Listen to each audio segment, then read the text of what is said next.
Hey guys, welcome to Offsides with Kenny and Kenny. We're so excited to have you here today because today is our very first real show. So we have a special guest today. We're super excited to share with you. And I'm Pat Kenny, and our guest is Joe Happe from the 1980 Joe Happe, go Dawgs! Georgia National Championship Bulldogs. Welcome. Thank you, and I'm happy to be here. Thank you for being here. No pun intended. Right. So, what an incredible career you had. It wasn't extremely long with the University of Georgia, but one of the most powerful moments of, I think, our football history. Tell us a little bit about your stint as a national champion at the University of Georgia. Sure. No, I was very, very fortunate, very blessed. You talk about timing. It's the way it is in life. Timing is everything. And so I was a junior college transfer, which was very unusual back then. But Georgia needed help at center. So they did something which they rarely did, was they went out and looked for a center in the junior college ranks. And luckily, they found me at Ferrum Junior College in Virginia. And I was on my way to go to Virginia Tech. I thought that's where I needed to be. They recruited me hard, and I was on my way to go there. But in the last minute, a guy named Rusty Russell, who is Irk Russell's son, came to Ferrum and offered me a scholarship and wanted me to come down for a visit. I talked to my junior college coach and said, I have no interest in going down there. I want to go to Virginia Tech. And he said, I've heard Athens is a great town. Just go take the visit. Just have a great weekend, have fun. Take your free trip. Take the visit. I did the same thing at LSU, where I had no interest in going to LSU, but my coach said, go to Baton Rouge, have a big time, have fun that weekend. So I said, okay. So I did go to Baton Rouge, and I had fun, but I had no interest in going there, right? So I figured the same thing would happen with Athens. So I go, and I knew Friday night. I got there Friday afternoon, and at Friday night, I knew I'm coming here. You felt at home. Absolutely. The players, the town, the atmosphere, the tradition. I got to come here. That's amazing. Yeah, this is where I got to come. So you hear that, LSU? Our town's better than yours. Just saying. Blacksburg, too. Yes. Yeah. That goes without saying. On the screen, I think it shows that linemen get no love. That is for sure a $12 card right now. Oh, that you can get for $4. $20 autographed. I'm getting one after the show. I really am. Yeah. But what do you think about that? That you have a card with, I just think I'm really, really fortunate, really blessed because, again, I was at a junior college playing in front of 1,000 people. Yeah. And had the opportunity to come to Georgia. And the timing was such where it was just perfect because I knew I was coming to a great tradition, a great program, and I knew that we would win games and maybe take a shot at the SEC because, Georgia does win the SEC from time to time. Great tradition. I had no idea what was going to happen. Right. So the timing was great. So it blows my mind. Like they're going to junior colleges, pulling players right now versus what we do now. Right. To get players. Mm-hmm. I mean, you got Kirby landing in a helicopter in middle Georgia out in a field somewhere to go to some of these cornbread fed high schools to recruit kids. Right. It's just such a different time. But what happens to you after that is so incredible. So we're going to get into some clips and kind of show some things because most people know, but I don't think they know how involved you are in every play that happens with that national championship team. So let's roll the first clip. In more than a decade, getting Herschel seemed like a godsend. But in 1980, when he first arrived at practice, Herschel struggled. He'd go the wrong way, he'd drop the ball, he'd make a mistake, and so everybody kind of figured, all right, well, he's not going to do anything this year for us special. With Georgia down 15-2, 18-year-old Herschel Walker entered his first college football game. then it happened. We hand it off to Herschel. There's a hole. 5, 10, 12. He's running over people. Oh, you Herschel Walker. My God almighty, he ran right through 2 men. Herschel ran right over 2 men. They had him dead away inside the 9. Lou gives the ball to Herschel Walker. Walker finds a hole on the right side. He's outside, and he may be gone. Touchdown, Georgia. That's the play that I remember the most. The defensive backs thought that they had the angle on him. 3 guys had the angle on him, and he just put it to another gear. That's incredible. There you are, Joe Happe, on an ESPN documentary talking about the legendary Herschel Walker, your teammate. Right. How incredible was that? It was incredible. And like I said in the documentary, he was third string going into the Tennessee game. And so we opened up that season against Tennessee in Knoxville, which was, very unusual. Usually you open up with a lesser opponent, but we had to go there, and they were top 5 at the time. And it was quite an overwhelming situation for me. I came from junior college to my first game in Knoxville in front of 95,000 fans. It was quite a drastic change, that's for sure. Yes. And I noticed they talked about the comeback being down 15-2, but I think you got a little bit of explaining to do about how you guys got the 2. Tell us about that play. Yeah, again, timing is everything in life. And I had broken my hand the second series of the game, and I was alternating with a guy named Hugh Nall, was the other center. And so Hugh had to take it the rest of the way that game, but they still kept me on the punt team where I was left tackle. And they bandaged up my hand, and so I could still play on the punt team. And it was midway through the third quarter. We were losing 15-0. We couldn't get anything going. Nothing. We couldn't get a first down. We kept punting. And so we punted. And as I'm going down the field, we're supposed to stay in our lanes as the left tackle. And that enabled Bill Bates, the safety, all-SEC safety who returned punts for them, who ended up having a long career with the Cowboys. He didn't see me. He looked straight ahead and saw no one in a red jersey. And I realized split second, he doesn't see me. So the timing was perfect where as soon as he touched the ball, I was able to hit him and pop the ball loose, and the ball squirted 30 yards backwards into the end zone for a safety. So that was our first 2 points. So it was 15-0. It's 15-2. It gave us some juice right there. And then Coach Dooley put in the third string guy, Herschel. Yeah. And we scored like 5 plays after that. So it changed everything. Lucky with the safety, and then with putting Herschel in. Yeah. So many great clips that we have. So we're going to go ahead and play the next one.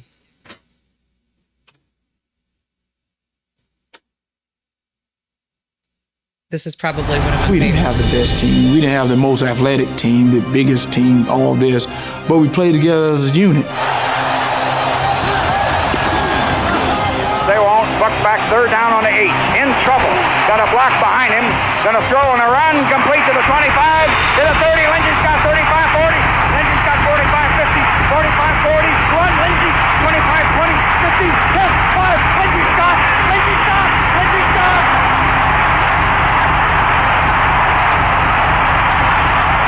This is incredible. I broke my chair. I came right through a chair. 26-21. Dawgs on top. Miracle. It's a miracle, Munson. I broke my chair. So what's it like? You probably see that every year before the Georgia-Florida game when they Yes. bring that up, to know that you started that play. Yeah. Yes. We came out over center, and also keep in mind that it's in Jacksonville. So the attendance is split 50-50, and that was a Florida end zone. So we were in the end zone. We were on the 6-yard line, and that whole end zone was filled with Gators. It was so loud. It was so loud. And it was 3rd and 96 yards, basically. Yeah. And I'll never forget Robin Fisher, who was a heck of a nose guard for them. There's a lot of conversation that goes on during the game. And so he's right on me. He's a nose guard. So we're inches away.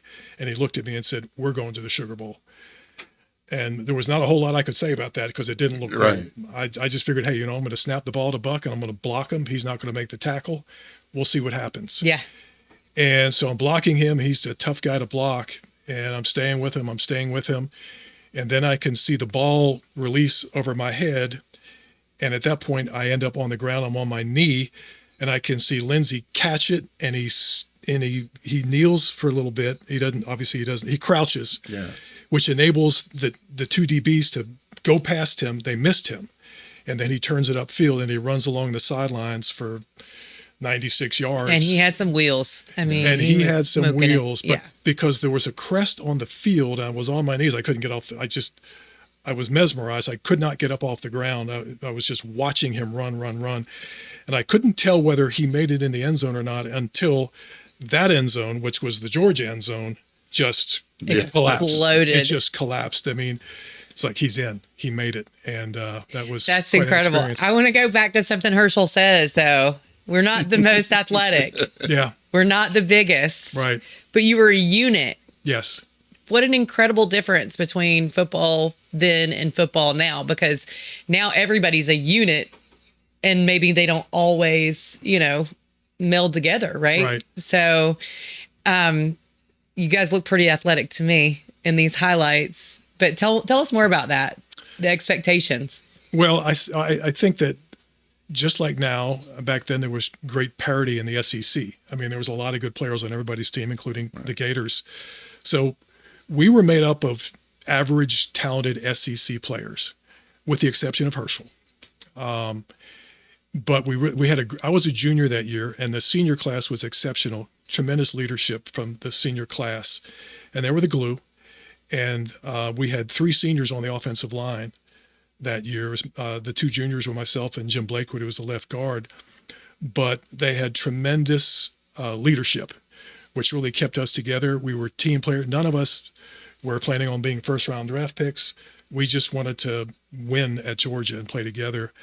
And I think that showed. And it really complemented a superstar like Herschel to be able to be very effective and successful. Yeah. So, you've got these seniors and then you have Herschel. So when you say they were the leaders, they were the glue. I mean, Yes. He obviously took coaching from them, right?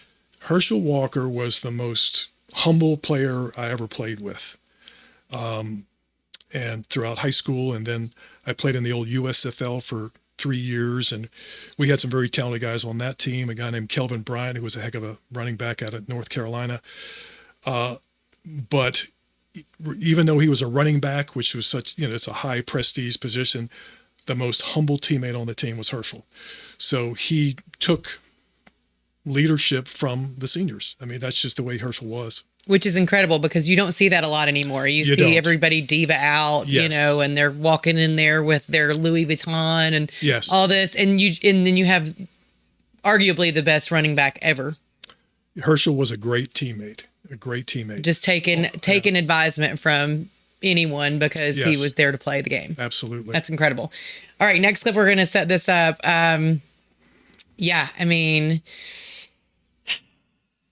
This was some of the highlights from The Sugar Bowl. the Sugar Bowl. Yeah, going into the Sugar Bowl. Got to be Walker. Touchdown. There you are. You And 2 beat Herschel in the end touchdowns zone. How did that happen? earned him MVP Well, honors. so my job there, And whenever we're in goal line like that, my job is to prevent the middle linebacker from being able to meet Herschel in the middle there. The linebacker's job is he's got to be honest. He's got to make sure that it's not a sweep or anything like that. But as soon as he sees that Herschel is going to get the ball, his job is to come up and meet him in the air and stop him from crossing. So my job is to snap the ball and get my way through there to knock him down, to take him out. I see. See, and Yep. you can see where Yeah. he was unable to get airborne because I chopped him, which enabled Herschel to kind of come over untouched. That's what I was going to ask. So you obviously have a different blocking scheme if he's trying to go up and over versus in a 2-gap or a Oh, absolutely. Okay. Yes. So there were defensive linemen on both the guards. So I had a little narrow passage to get to that middle linebacker, and so I had to snap that ball and squirt through there. But you got to snap the ball first. I mean, you're dying to get out there to get that linebacker, but you got to have a good exchange. Yeah. And so how does that work out in the huddle? Like, hey guys, I'm going to leap over the entire pile. Well, it was a 42. Yeah. So we knew he was the about to drill. do that. Yeah. We knew what he did it throughout the season. He was really, really good at it. But my job was to prevent anybody from meeting him midway through the air. Yeah, because they had been watching tape too, right? Absolutely. Yeah. And you get to be in another key highlight for the rest of your life. And 2 touchdowns earned him MVP honors. He embraces and me. delivered Georgia. He's not trying to go off into a corner and do a undisputed. dance. He was such a team player. Yeah, it's like who's the receiver for the Colts? About to score his first touchdown, starts celebrating on the one, fumbles through the end zone. Yeah. Oh, yeah. Lose the game. I don't understand that. I just don't. So yeah, I mean, we talk about you knowing what your job was to do Right. in that moment. What do you think has changed from the job that you had to do then to what the job is now? I mean, do you see the center having more responsibilities now and having to come up with more kind of like schemes and tricks? And I think it's pretty much the same. I think if anything, there's maybe a little less that is on him because we always huddled, right? And so we would always have the huddle. And then I would come out over the ball and I would confirm, which, if we were going to do a pass, which linebacker was the hot linebacker, which left or right would, the guard would be assigned to pick up. Whereas now, since everybody turns to the sidelines and see what the call is, the guards and tackles have to be aware of what's going on as well. Now, there's still a little bit more responsibility with the center. You can see him always pointing to whichever linebacker it is to confirm what the strong side is. So a slight difference. Yeah. Not that much. just to be able to, read that line and make the adjustments at the time. I mean, like we kind of talked a little bit about this before the show, but my dad was always like, that's the smartest guy on the field right there. He's reading the defense and he's going to tell you where to go. And I always had to remember the snap count too. Yeah. It looked really bad when the center, forgets the snap count. So and back then you had to call the huddle and kind of herding sheep out there, especially if it's late in the fourth quarter, everybody's kind of tired. You've got to pull everybody together. Here's the huddle. Let's get together. And then break the huddle and remember what you got to do. Help out the guards, make sure they know which linebacker is the strong linebacker, and then snap the ball. Yeah. Don't forget to snap the ball. Don't forget to snap the ball. Yeah, absolutely. Yeah. And if there's always a bad snap exchange between the center and the quarterback, you know whose fault it is. It's never the quarterback's fault. Well, while you were talking there, I went ahead and shuttled through some of Herschel's line of scrimmage highlights. It was a flurry of bodies, like a yard sale of bodies in every one of those highlights. And I'm sure Joe was underneath every one of those piles. But this is one of the superlative highlights of one of Herschel's leaping touchdowns that is just amazing that I've got it queued up to. And I think you're in this play, Joe. Yes. Yes. Okay. Talk us through this.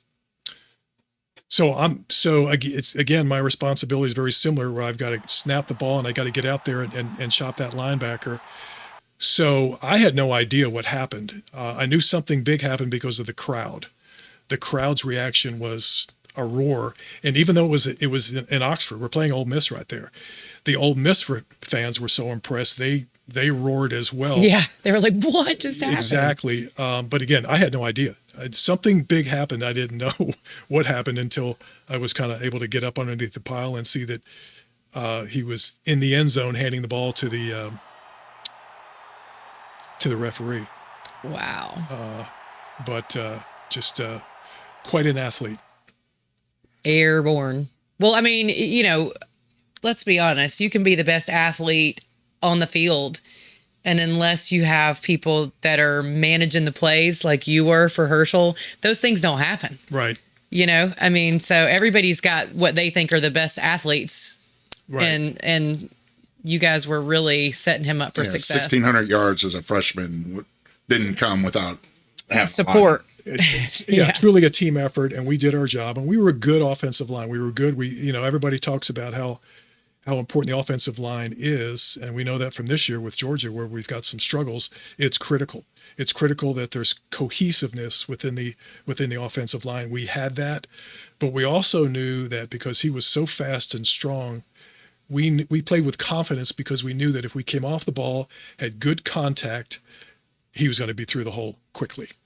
So we knew that we didn't have to hold our block maybe as long as we would have with any other halfback back there. He was special.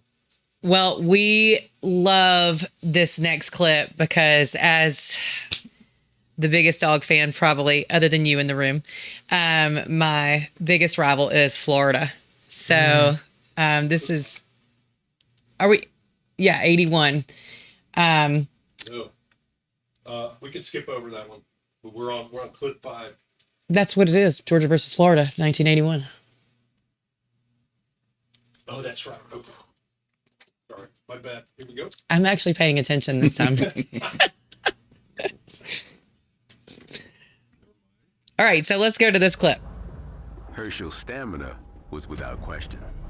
But against Georgia's biggest rival, an early mistake would challenge his resolve.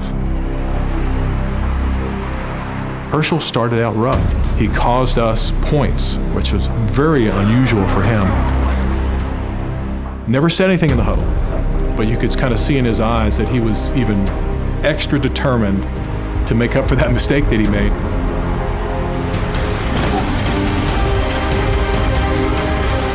We had a drive at the end of the game that we had to do in order to beat Florida. 90% of the time, he got the ball. And he just kept getting yards going down the field.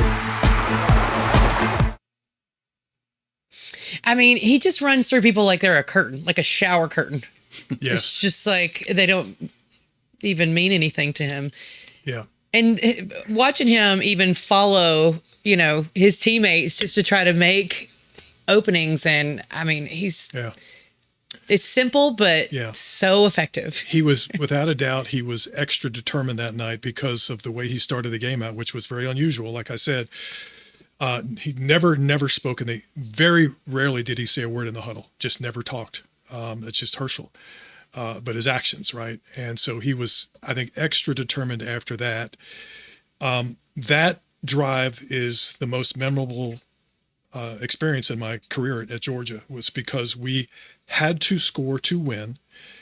And we started out like on our 10-yard line or something like that, and we drove all the way down the field, and it was a sustainable drive. It was 15 plays, whereas the year before it was a big play. Right. So with this thing, we had to keep making our way down the field. We're losing. We have to score.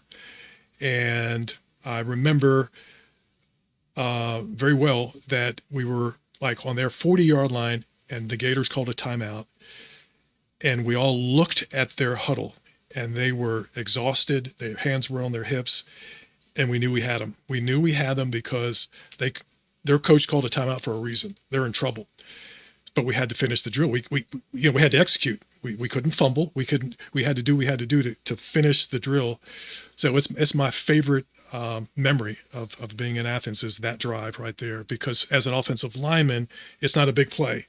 It is all the way down the field. It's football. It's football. Just the game being played properly. And we finished the drive with, once again, Herschel over the top. Love it. Yeah.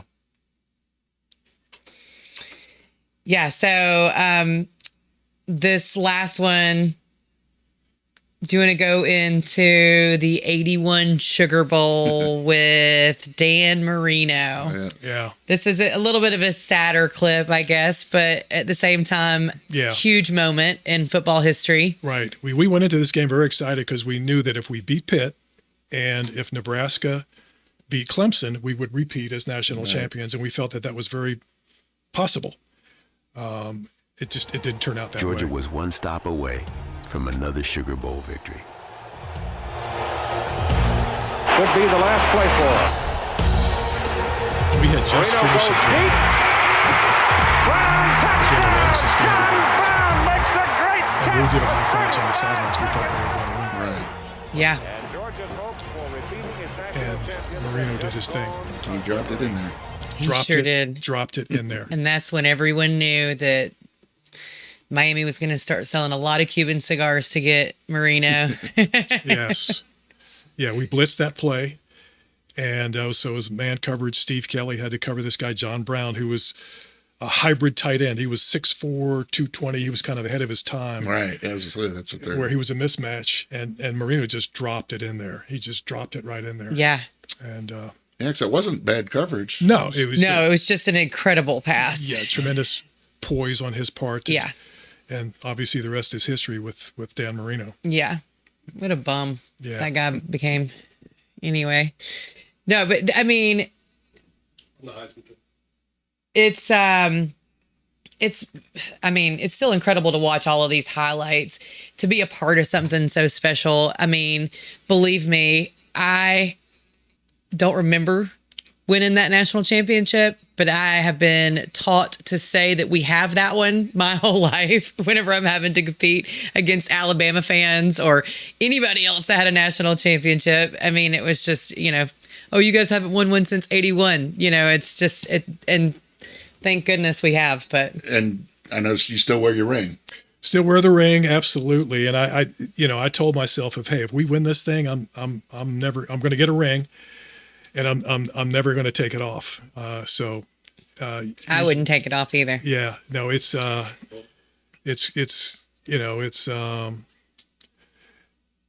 legit right there. It's a great reminder of what. Look at all that bling. I'm about blinded. And after all these years, how often do you guys get together?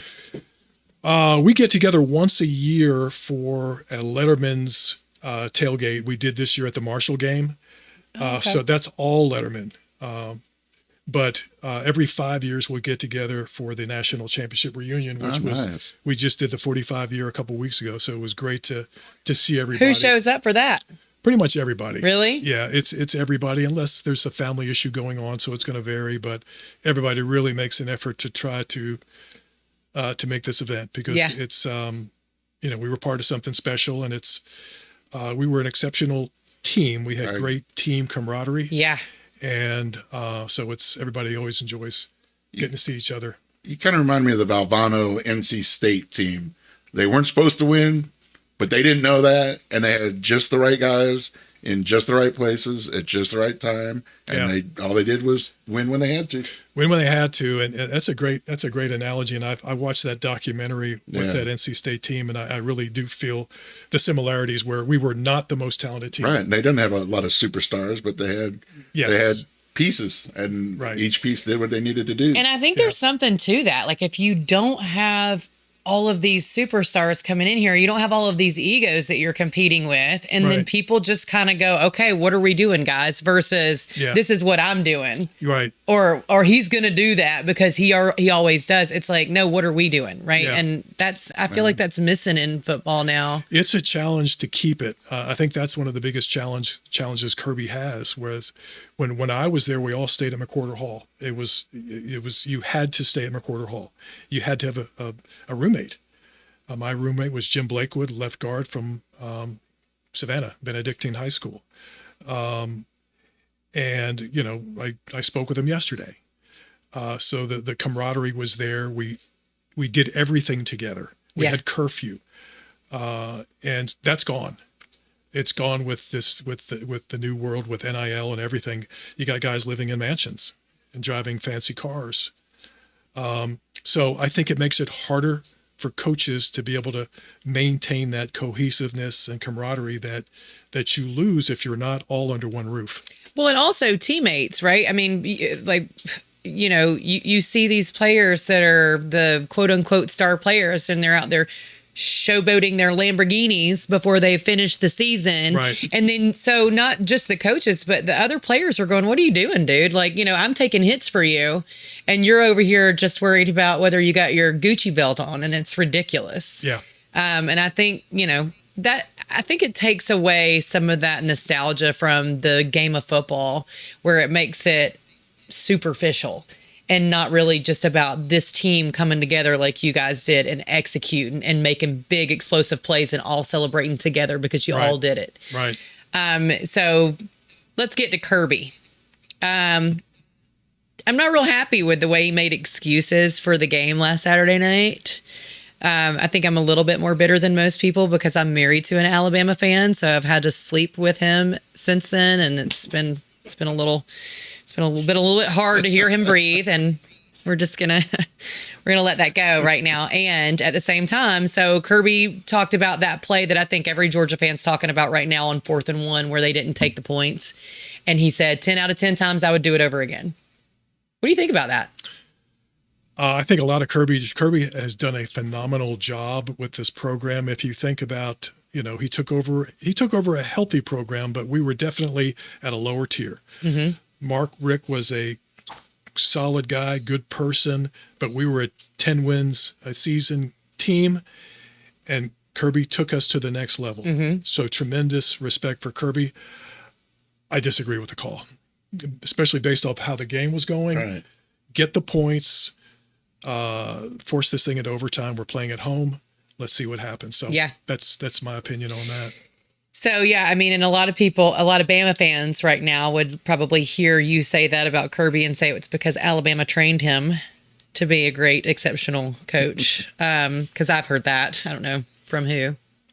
And at the same time, I think that a lot of the defensive issues were at the first half, and then the offensive issues were in the second half. So what is it going to take for us to kind of line up? I wish we played Kentucky last week. So we started with Marshall, then Austin Peay, and we kept progressing, and we pulled one out against Tennessee. By the skin of our teeth? Yes, and I wish we had more time, but we don't. It's the SEC, so we had to play Alabama when we did, and we've got work to do. The offensive line, we've got a couple freshmen that are out there that we're having to rely on. That's not a good thing. Yeah. So I wish, which is a waste of time to wish it, but I wish we had more time to keep getting better. And I think we will. I think nobody in the conference is going to go through unscathed. Everybody's going to get a couple losses. There's so much parity in the league. Yeah. Right. And do you think the NIL has a lot to do with that, right? I mean, they're pulling guys out before their sophomore year's over. Right. And bringing them into the NFL. And now we're having to deal with a freshman line, whereas normally Georgia has all this depth. Yes. And I feel like that's going to be an issue for college football. It's an adjustment. I think that's why Saban got out, because I've been in, he's been in this game for so long, and right in front of him, everything changed. So he's like, I'm out, because this is a totally different deal. Right. Okay. I have this big question too, because now that you're talking about the coaches, what was it like with Vince Dooley in the locker room? Vince Dooley was a father figure.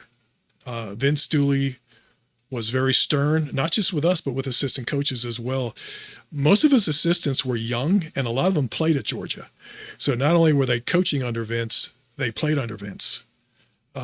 Charlie Whittemore, John Casey, Mike Cavan, those guys. Cavan's still on the sidelines, by the way. Wow. He's still on the sidelines, and his claim to fame is that he's the one that recruited Herschel. Yeah.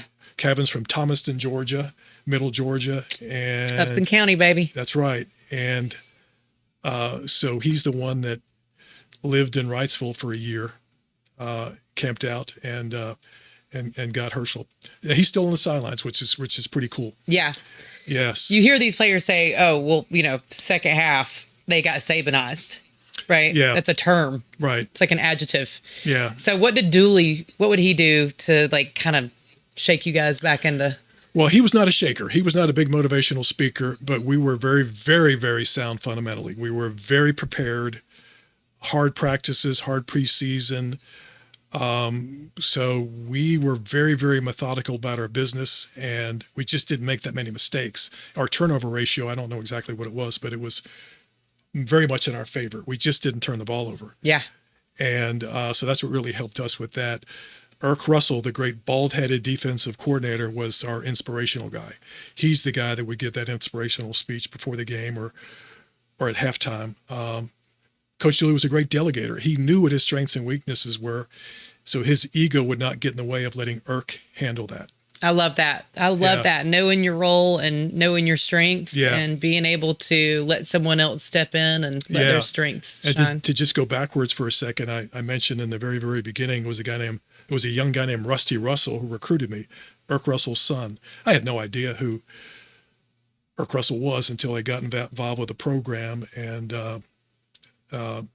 it was just another part of this whole experience that was really special. That he was involved in the recruiting process. Yeah, that's incredible. So he recruited you and Herschel then. He did. That's right. And actually Herschel, Smart guy. So Herschel and I came in the same class. So it was all the freshmen. It was me, the junior college guy. It's like, you look pretty old for a freshman. Like, well, I'm not a freshman. I had explained what a junior college transfer was. They just didn't do it back then. Right. And so super lucky, really, really fortunate that they said, let's go find some help at center. And they found this dude in Ferrum, Virginia. Well, we are super lucky to have you. The Bulldogs were definitely super lucky to have you. And thank you so much for being here with us and sharing your stories. Pleasure to be here. Yeah. Thank you. I think Jed's going to stick around. Oh, sweet. Then you can tell us what to do for the Falcons too. Well, I told Ty, I'm kind of a one-trick pony. I follow Falcons, but not like you do. So I can hit on the It's high. best if you don't. Yeah. It's better for your blood pressure. Yeah. Walking is better for your health than following the Falcons. Yes.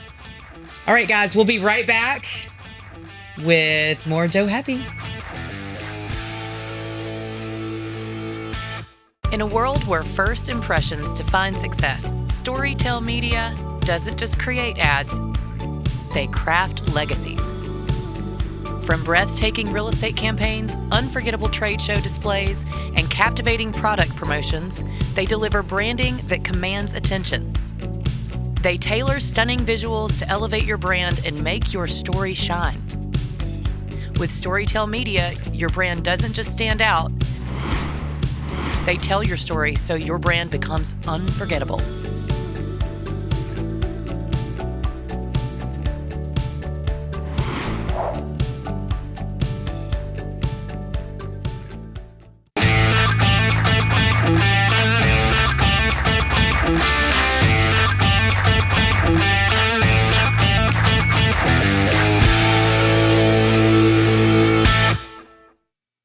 Hey guys, welcome back to Offsides. Sitting here with Joe Happe, National Championship Center for the University of Georgia. So happy to have him in studio today. My buddy Pat Kinney, not related, thank goodness. And we are going to talk about more football. So Georgia Tech barely skimming by Wake Forest. They've looked pretty good this year, guys. I don't know what was up with that, but Yeah, much where we talked about Georgia and their national championship run, where you won ugly games, you did what you had to do to win. I think that this was one for Georgia Tech. I mean, they did just enough to win. Wake going for two, Tech, intercepting it to win in overtime. King did enough to not lose the game. I think Key's got that team going. They're probably going to be favored in most of their games except for one. The rest of the season. So tell us a little bit about that, because obviously there is there's some serious hate between Georgia and Georgia Tech. How was that for you as a player? Yeah, well, so, coming in as a junior college player and not from the state of Georgia, I didn't understand what the hatred was, because I clearly, throughout the summer and the preseason of my first year, there was just nothing but negative comments about Georgia Tech. Hated Tech. I'm like, what's the deal? Right? And they said, you'll find out. You'll just stick around. You'll see. And sure enough, we played them in Atlanta, and back then their student section was right behind our bench, and they were the most obnoxious students that I ever encountered. They had, and this was before the security was at the level that it's at right now. So they would fill water balloons filled with yellow dye and throw them at us. And, oh my gosh. I remember standing right next to a guy named Jack Lindsay, one of our defensive linemen. He just got nailed with this water balloon with yellow. So he had yellow dye on his jersey, and it really pissed him off, and he had a hell of a game because of that. It took him to another level. And the other thing, they had one student right in the middle of the whole section there, and he held up a sign that said, UGA, a mind is a terrible thing to waste. And it's like, seriously, and they would throw big old dog bones at us. And again, the security level wasn't what is now, so Yeah. they could get away with that. But the worst was when they started chanting, "You'll work for us. You'll work for us." Now, keep in mind, I think we beat them 38-0. Right. The first play from scrimmage was a touchdown, buck to Lindsey, but that didn't stop them from. So from then on, I just really had a bad taste in my mouth about Tech. Now, over the years, I've mellowed a lot, and I really do like Brent Key. I think he's a heck of a coach. Yeah. And he's done a great job. I mean, because that program was in trouble. It really was. And he has really focused on leveraging their strengths. What's your strength? It's all about recruiting. So I think he's done a really good job of recruiting. He's not going to, 99 times out of 100, he's not going to beat out Georgia on anybody. But there's still plenty of talent in the state. He's done a good job with that. He's embraced this whole NIL thing where he's getting his share of good transfers. They're good. Yeah. Tech is good. Yeah, so you think that's kind of like a catch-22 where the NIL is hurting some of your bigger SEC teams because they're the ones that typically produce some of the star players, but it's also helping some of the colleges that didn't have a shot at recruiting. Yeah, Haynes King from Texas A&M. Mm-hmm. I mean, highly recruited, heck of a quarterback. He's a winner. Yeah.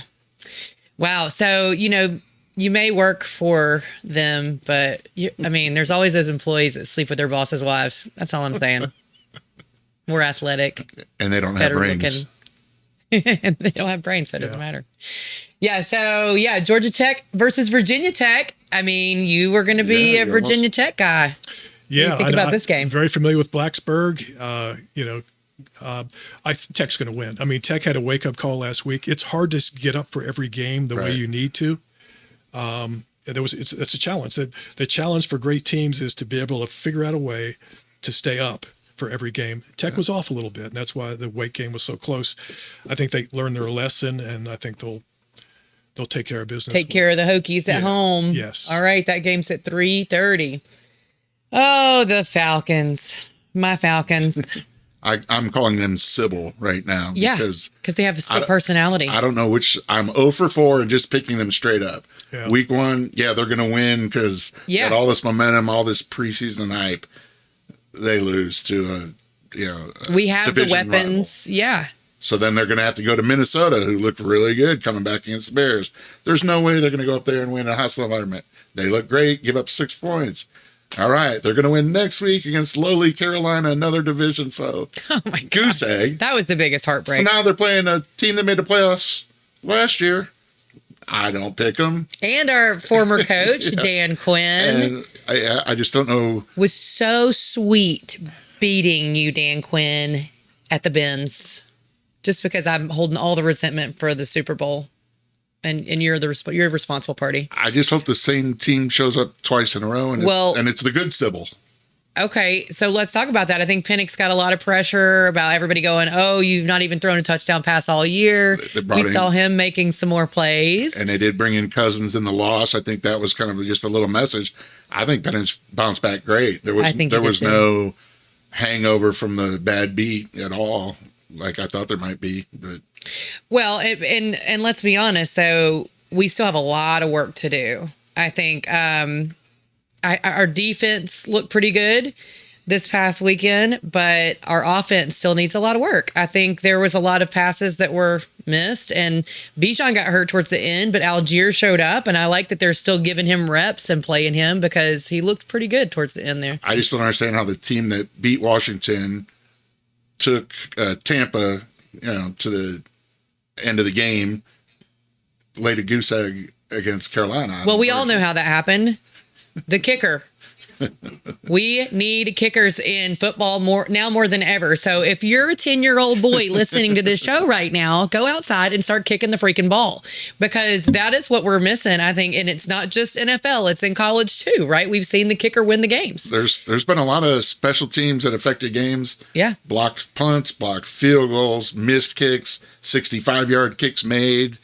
Special teams, it seems like is coming to the forefront a little more than normal, or at least early on in this season. Yeah, a lot more. I think they've got all the pieces to the puzzle. They just need to put it together, which is easier said than done. They have all the pieces. I think Penix, very impressed with him. He's extremely talented.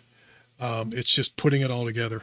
Yeah. Yeah. I mean, and you saw the Miami, I don't know if you watched the Miami game last night, but he's it's his name, and he played for Alabama, and that was a trick play that they did. Remember when they had the two quarterbacks and they were switching them back and forth? That was annoying. But he's a left-handed quarterback, and I've always liked him for that because I just think it. But I was watching some highlights of Penix, and it's almost like if he could really just get a good coach in there to show him how to plant that foot before he throws, because I feel like he looks unstable sometimes, and that's whenever we're missing the passes or missing the connection there. It's just a little unstable with his footing. And, again, he's still young. So hopefully they'll be working on that through the rest of the season, because we have a bye this weekend, and then we have the Bills on a Monday Night Football. But luckily it's at home. So I'm going to be there. Are you going to be there? I will be there. What jersey are you wearing, Pat? My cousin was on the Bills. I'm wearing my Tommy Doyle jersey. Such a traitor. I don't even know why I invite him to come and sit this show with me, but we'll let him, because it's going to be sad the next show whenever you're crying because we beat you at the Benz, right? Just because I've been crying since that 80s Sugar Bowl that Notre Dame lost. Still upset about that. The luck of the Bulldogs. Yeah. Exactly. All right, guys. Well, we're going to take a break real quick, and we're going to come back and talk Braves. Very emotional win last game for them. So and stay tuned. Take a look at these playoffs coming up, too. Yes. At Homegrown Realty Group, we believe buying or selling a home should feel personal, because it is. We're more than agents. We're your neighbors. From the first showing to the final signature, our team is rooted right here in the community, guiding you every step of the way. Whether you're planning new routes, upsizing, or downsizing, trust the local experts who know this market best. Homegrown Realty Group, where real estate feels like home.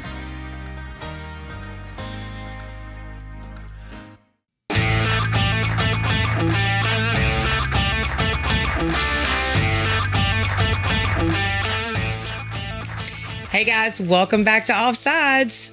Now we're getting into the Braves.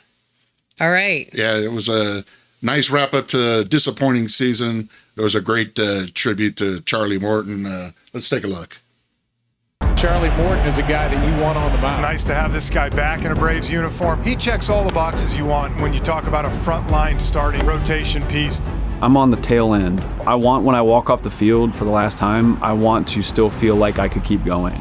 He's a guy that continues to get better as he ages. No matter where you are, who you are in this game, the game will humble you. So I'm very aware of that. I care. I care about my teammates. I care about the organization and the fans. I care about how I go out. Strikeout number 2,000 in the tremendous career of Charlie Morton. I feel like our fans are very fair, very passionate. From the first time I stepped on the field at Turner Field to now, it's a unique relationship in a special place. He means a lot to not only this organization, this fan base, but to all those guys in the clubhouse. You have moments where you're vulnerable, especially in the postseason. You lay it out there, and it's like, this is who I am. This is all I have. I think I would like to walk off the field and it be my decision.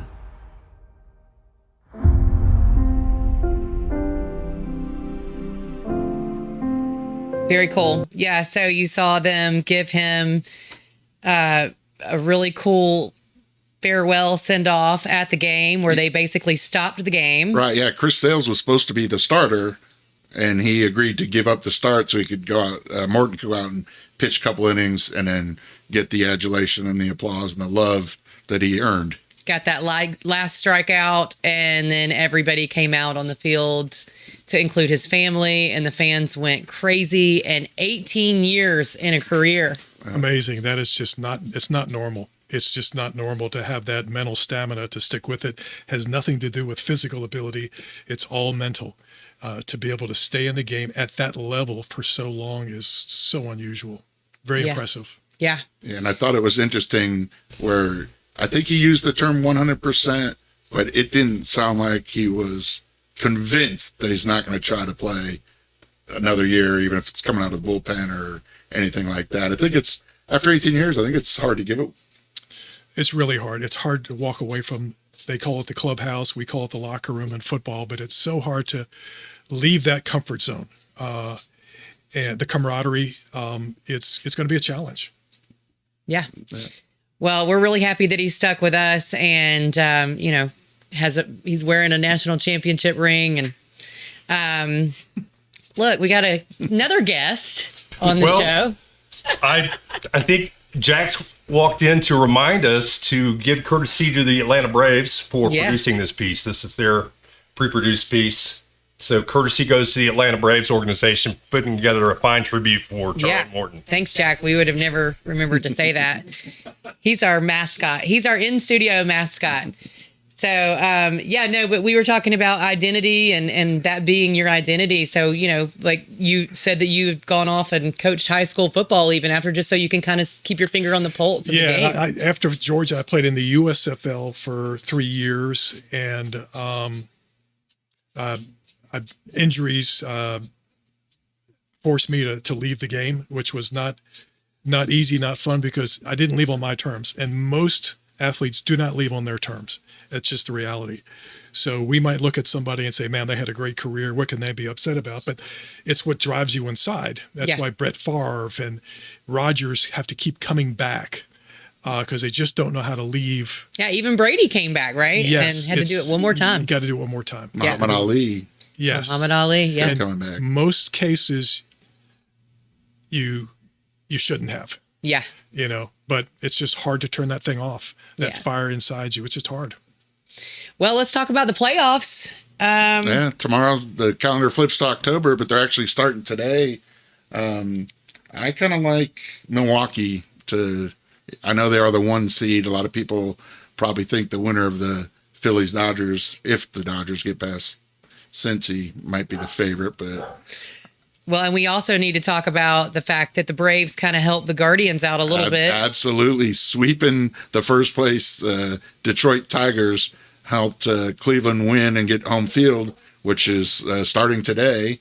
And then the Cubs play later against the Padres, which is a matchup from a famous 84 first round game when the Cubs had a 2-0 lead and lost 3 in a row. We won't talk about that. Still a little bitter. Yeah, this is when I really start watching. This is the real season right This here. is when the season starts, right? This is when the season really starts, and there's going to be big surprises, and that's when it really gets fun. Who do you want to see in the World Series, Joe Happe? I'd love to see Cleveland and Milwaukee. So, 2 secondary markets. I think the league might not be real excited about that. And it'd be a first win for those actual franchises. Yeah, that would be pretty cool. Yeah. I'm with you with Cleveland. That's who I would like to see there for sure. All right, guys. Well, we want to wrap up the show today, thanking our sponsors, thanking you guys for being here for our first show, but more than anything, thanking Mr. Joe Happe for being our first guest. We really appreciate you. It's been a lot of fun. Yes. I am looking forward to my autograph card that's coming my way. You got it. All right. We'll see you next time. Thanks for watching Offsides with Kenny and Kenny. Big shout out to our sponsors. Storytell Media, telling your story so your brand is unforgettable. Horizon Steel Structures. Innovate. Build. Succeed. Homegrown Realty Group. Nothing beats homegrown.